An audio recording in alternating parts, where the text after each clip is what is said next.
Pakistan parliament రాజ్యాంగం సవరణ చేసి పాక్ ఆర్మీ చీఫ్ అసీం మునీర్కు విశేష అధికారాలు కట్టబెట్టింది. బుధవారం పాక్ పార్లమెంట్లో దీనికి సంబంధించి బిల్లు కూడా ఆమోదం పొందింది. దాదాపు అన్ని పార్టీలు రాజ్యాంగ సవరణకు మొగ్గు చూపాయి. కేవలం 4 సభ్యులు వ్యతిరేకించారన్న వార్తలు వచ్చాయి. ఇక మునీర్కు విశేష అధికారాలు కట్టబెట్టడంతో ఆయన దేశంలోనే సుప్రీం. దీంతో పాకిస్తాన్లో ప్రజాస్వామ్య ఉనికికే ప్రమాదం ముంచుకు వచ్చే పరిస్థితి కనిపిస్తుంది. వివరాలు ప్రత్యేక కథనంలో చూద్దాం.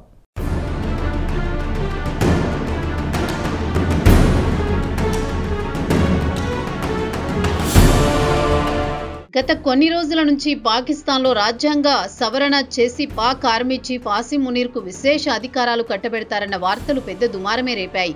దీన్ని తీవ్రంగా వ్యతిరేకిస్తామని పీపీపీ చీఫ్ బిలావల్ భుట్టో లాంటి వారు ప్రగల్భాలు పలికారు తప్ప పార్లమెంటులో రాజ్యాంగ సవరణ బిల్లుపై చర్చకొచ్చినప్పుడు బిలావల్ పార్టీ పీపీపీ కూడా కళ్లు మూసుకుని ఆమోదం తెలిపింది. కాగా బుధవారం నాడు పాక్ పార్లమెంట్లో రాజ్యాంగ సవరణ బిల్లు దాదాపు అన్ని పార్టీలు గుడ్డిగా ఆమోదముద్ర వేశాయి. దీంతో పాక్ ఆర్మీ చీఫ్ కు విశేష అధికారాలు కట్టబెట్టినట్లయింది.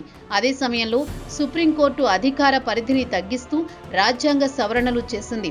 పాక్ పార్లమెంటు లోయర్ హౌస్ లో 3/2 భారీ మెజారిటీతో బిల్లు ఆమోదం పొందింది. కేవలం 4 సభ్యులు మాత్రమే బిల్లుకు వ్యతిరేకంగా ఓటు వేశారు. కాగా పాకిస్తాన్ ఎగువ సభ 2 రోజుల క్రితమే ఈ బిల్లుకు ఆమోదం లభించింది. అయితే రాజ్యాంగ సవరణ డిబేట్ను ప్రతిపక్షాలు బాయ్కాట్ చేశాయి.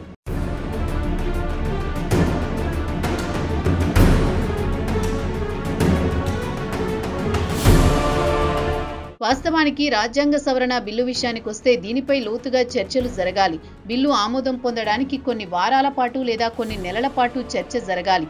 అలాంటిది చడీ చప్పుడు లేకుండా షరీఫ్ ప్రభుత్వం రాజ్యాంగ సవరణ బిల్లుకు ఆగమేఘాల మీద తెచ్చి బిల్లును ఆమోదింపజేసుకుంది. ఇక రాజ్యాంగ సవరణ బిల్లుకు పాక్ ప్రెసిడెంట్ ఆమోదముద్ర వేస్తే అధికారికంగా చట్టమవుతుంది. అయితే రాజ్యాంగ సవరణ చేయడానికి కారణం కేవలం పాక్ ఆర్మీ చీఫ్ అసీం మునీర్కు ప్రమోషన్ కోసం యుద్ధ ప్రాతిపదికన రాజ్యాంగ సవరణ చేయాల్సి వచ్చింది. ఆర్మీ చీఫ్ తో పాటు ఫీల్డ్ మార్షల్ గా ఉన్న మునీర్ కోసం కొత్త పోస్టును సృష్టించాల్సి వచ్చింది. మునీర్ ప్రస్తుతం చీఫ్ ఆఫ్ డిఫెన్స్ పదవిని అలంకరించనున్నారు. ప్రస్తుతం పాక్ ఆర్మీతో పాటు ఆయన చేతికి నేవీతో పాటు ఎయిర్ ఫోర్స్ కూడా ఆయన కంట్రోల్లోకే వస్తుంది. ఇక త్వరలోనే ఆయన ఆర్మీ చీఫ్ పదవి ముగుస్తుంది. ఆ పదవి కాలం ముగిసిన తర్వాత ఆయన కొత్త పదవి చీఫ్ ఆఫ్ డిఫెన్స్ ఫోర్స్ బాధ్యతలు స్వీకరిస్తారు. చట్టబద్ధంగా జీవితాంతం ఈ పదవిలో కొనసాగుతారు.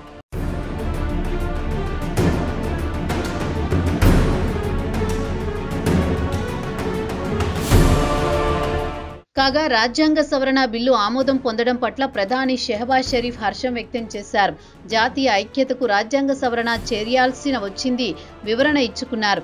కేవలం ఫీల్డ్ మార్షల్స్ కోసం రాజ్యాంగ సవరణ చేయలేదని ఆయన పేర్కొన్నారు. ఎయిర్ ఫోర్స్ తో పాటు నేవీని కూడా గుర్తించాం, దాంట్లో తప్పేముందని ఆయన స్పీకర్ను ప్రశ్నించారు. జాతీయ హీరోలను పలు దేశాలు గుర్తిస్తూ ఉంటాయి, తమకు కూడా తమ హీరోలను ఎలా గౌరవించాలో తెలుసు అని షరీఫ్ సభను ఉద్దేశించి ప్రసంగిస్తూ అన్నారు. అయితే పాకిస్తాన్లో పలువురు మేధావులు మాత్రం ప్రభుత్వ చర్యను విమర్శిస్తున్నారు. అధికారం మొత్తాన్ని తీసుకువెళ్లి మిలిటరీ చేతికి అప్పగించారని సంకీర్ణ ప్రభుత్వంపై మండిపడుతున్నారు. కొత్తగా రాజ్యాంగం సవరించిన తర్వాత రాజ్యాంగపరమైన కేసులు నేరుగా సుప్రీంకోర్టుకు కాకుండా కొత్తగా ఏర్పాటు చేసిన ఫెడరల్ కాన్స్టిట్యూషన్లో కోర్టులో ఈ కేసులు విచారిస్తారు. అయితే ఈ కోర్టు జడ్జీలను ప్రభుత్వం అపాయింట్ చేస్తుంది. ఇటీవల సంవత్సరాల్లో పాక్ సుప్రీంకోర్టు ప్రభుత్వ విధానాలను అడ్డుకుంటోంది. ఇక పాక్ మాజీ ప్రధాని ఇమ్రాన్ ఖాన్ కు వ్యతిరేకంగా నమోదు చేసిన కేసుల్లో కొన్నింటిని బెయిల్ ఇవ్వడం కూడా జరిగింది. చట్టం ప్రకారమే సుప్రీంకోర్టు తీర్పులిస్తున్నాయి. దీంతో పాక్ ప్రభుత్వం కొత్తగా ఫెడరల్ కాన్స్టిట్యూషనల్ కోర్టును ఏర్పాటు చేసింది. సుప్రీంకోర్టు అధికారాలకు కోత విధించింది.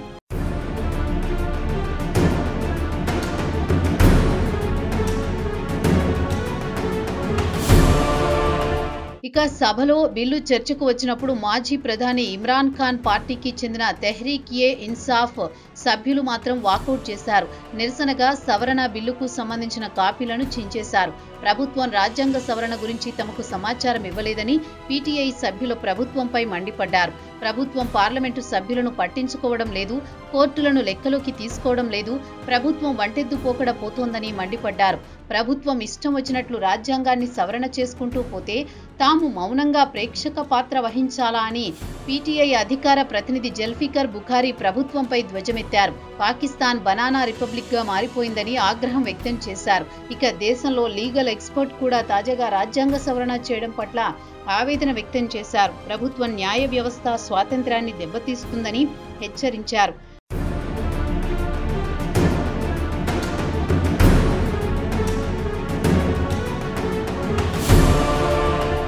రాజ్యాంగ సవరణ గురించి పాకిస్తాన్లో ఎప్పుడూ కానీ విని ఎరుగనలేదని, దాదాపు ఒక శతాబ్దంలో ఎప్పుడూ జరిగి ఉండకపోవచ్చని పాక్ రాజ్యాంగ నిపుణుడు న్యాయవాది అసద్ రహీం ఖాన్ అన్నారు.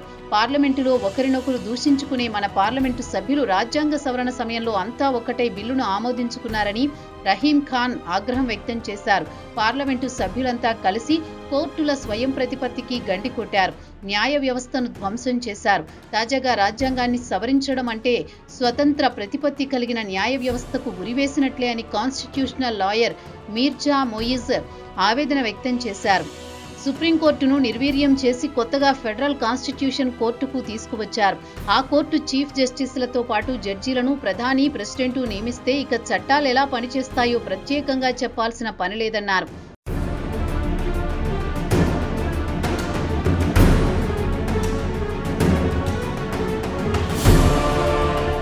పాకిస్తాన్ రాజకీయాల్లో మిలిటరీ పెత్తనం అంతా ఇంతా కాదన్న విషయం తెలిసిందే.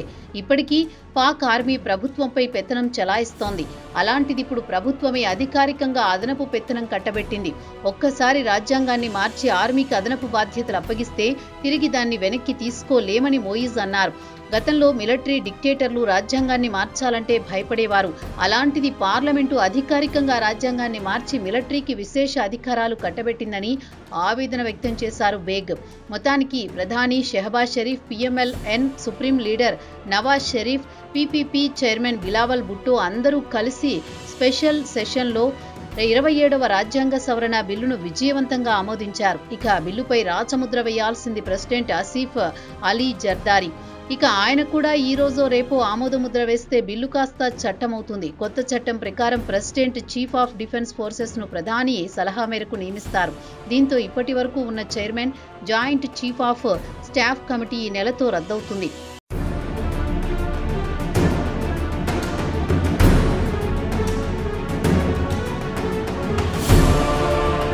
కొత్తగా సృష్టించిన చీఫ్ ఆఫ్ డిఫెన్స్ ఫోర్స్ కు ఆసిమ్ మునీర్ బాధ్యతలు స్వీకరిస్తారు.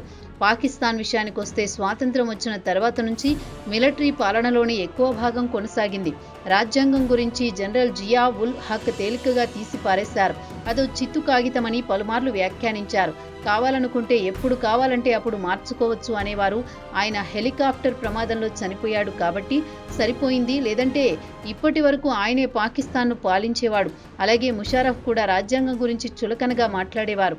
ఇక తాజాగా షరీఫ్ మునీర్ భయపడి రాజ్యాంగాన్ని మార్చి ఆయనకు విశేష అధికారాలు కట్టబెట్టారు. ఒక విధంగా చెప్పాలంటే ప్రధాని కంటే అత్యంత పవర్ఫుల్ పొజిషన్ ఆయనకు కట్టబెట్టారు.